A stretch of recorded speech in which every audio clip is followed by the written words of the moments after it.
Yo, what up? This is Big Snoop Dogg checking out the AM1 mixtape. Ah, l'an 2000, début d'un nouveau millénaire, occasion parfaite pour changer de vie, y compris pour les franchises NBA. Et à l'époque, les Bulls de Chicago sont plus que jamais dans cette situation. Le roi de la ville, pas Al Capone, mais Michael Jordan a abdiqué. Il a pris sa retraite en 1998, la deuxième, la définitive.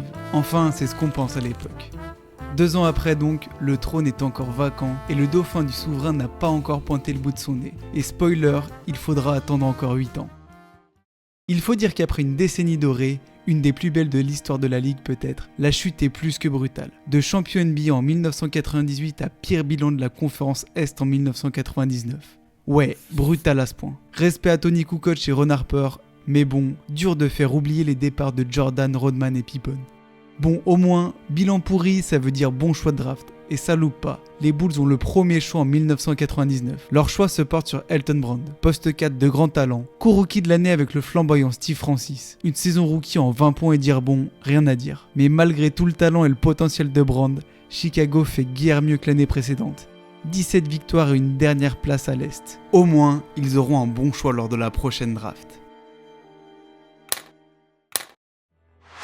En 2000, Marcus Fizer est un jeune prospect NBA. Dès 1997, il commence à faire parler de lui, car dans son lycée d'Arcadia en Louisiane, il domine, au point d'être sélectionné au McDonald's All-American. En gros, un match d'exhibition avec les 24 meilleurs lycéens du pays. Et cette année, il est présent avec des mecs comme Tracy McGrady, Baron Davis, Elton Brand, Lamar Odom et j'en passe encore. Bref, au sortir de tout ça, Fizer fait le choix de rejoindre la fac d'Iowa State, convaincu par le coach Tim Floyd qui a été impressionné lorsqu'il l'a vu en Louisiane. Marcus Fizer va progressivement imposer ses 2m06 et ses 118 kg chez les Cyclones. Ouais, beau bébé le Marcus. La première année, l'ailier fort fait ses gammes. 14,9 points et 6,7 rebonds. Et une élection pour le rookie de l'année de la conférence Big 12. Pas mal. Sa saison sophomore, 18 points et 7,6 rebonds. Une vraie progression, mais on sent qu'il en a encore sous le capot. Sa troisième année dans l'Iowa sera sa meilleure, pas mal aidé par l'arrivée d'un nouveau meneur, Jamal Tinsley, futur NBAer. Fizer envoie 22,8 points et 7,7 rebonds. En plus, il développe un petit tir à 3 points, pas commun pour un poste 4 à l'époque. À côté de ça, pour un joueur de son gabarit, Marcus est très agile et doué balle en main, et il est capable de finir très fort au cercle. Lors de la saison 99-2000 à la March Madness, il aide même sa fac d'Iowa State à passer 3 tours dont UCLA. Bref, après une telle saison, l'heure est définitivement venue pour Marcus de glisser son nom pour la prochaine draft, la QV 2000.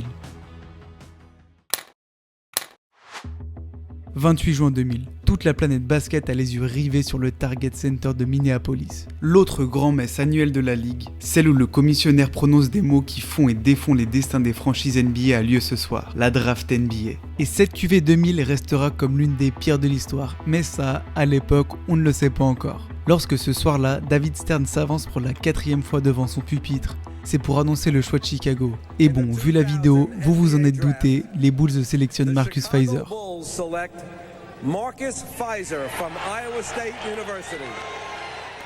Un choix étonnant. Forcément, Chicago a déjà drafté un ailier fort en 99, Elton Brand. Et en l'état, c'était le franchise player. Alors pour Marcus, on s'imagine que ce sera compliqué d'avoir un temps de jeu conséquent. Sauf que le coach des Bulls, c'est Tim Floyd. Oui, le même Tim Floyd qui avait fait venir Fizer à Iowa State.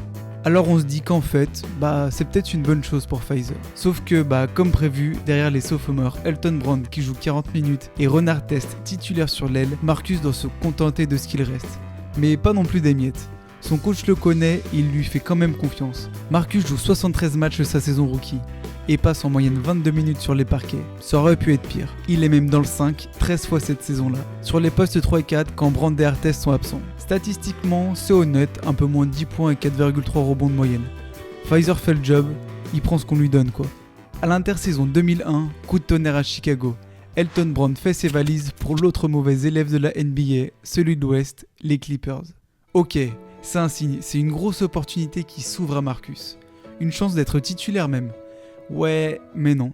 Chicago a choisi de recruter en masse dans la raquette, avec les arrivées des rookies Tyson Chandler et Eddie Curry, et même le retour à la maison du vétéran Charles Oakley. Alors oui, ça prend de la place dans la pâture, c'est vrai, mais aussi dans le roster.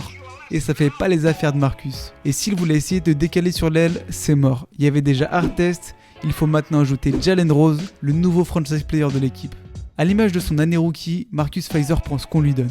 Et ce qu'on lui donne, c'est 26 minutes chaque soir. Au terme de la saison, l'ancien Cyclone prend une copie honorable, plus de 12 points et 5 rebonds et demi. Il y a de la progression et néanmoins, il y a aussi de l'espoir. Ouais, mais l'espoir va bientôt s'effondrer. Encore une fois, le coach, Bill Cartwright cette année-là, ne voit pas Marcus comme son titulaire et fait venir Doniel Marshall sur le poste 4. Pas grave, Fizer est prêt à relever le défi.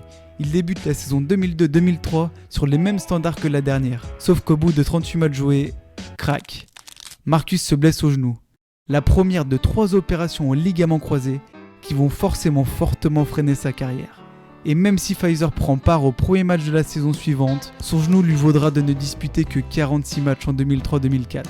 Alors quand Chicago doit se séparer de joueurs au vu de la draft d'expansion pour accueillir la nouvelle franchise des Charlotte Bobcats à l'été 2004, Marcus Fizer est dans la liste des indésirables. Il est quand même choisi par les Bobcats, mais finalement pas retenu.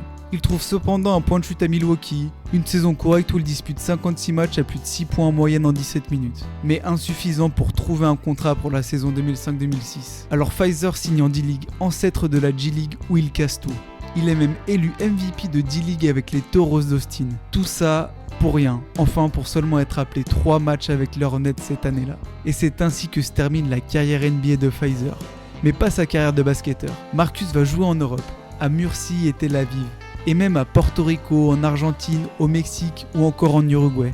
En 2013, à 34 ans, il va même retenter sa chance pour la NBA en participant au Summer Camp des Warriors.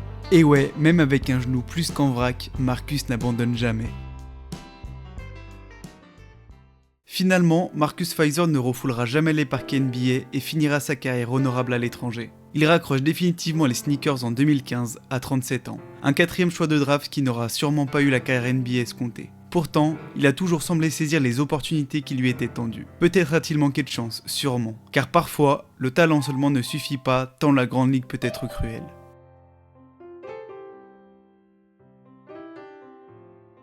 Merci d'avoir regardé cette vidéo, c'est ma première sur YouTube, alors n'hésitez pas à me dire si elle vous a plu ou pas en commentaire. Si c'est le cas, pensez à liker cette vidéo et à vous abonner, vous connaissez. Vous pouvez aussi jeter un œil à mes formats courts sur mon Insta ou mon TikTok, les liens sont dans la description.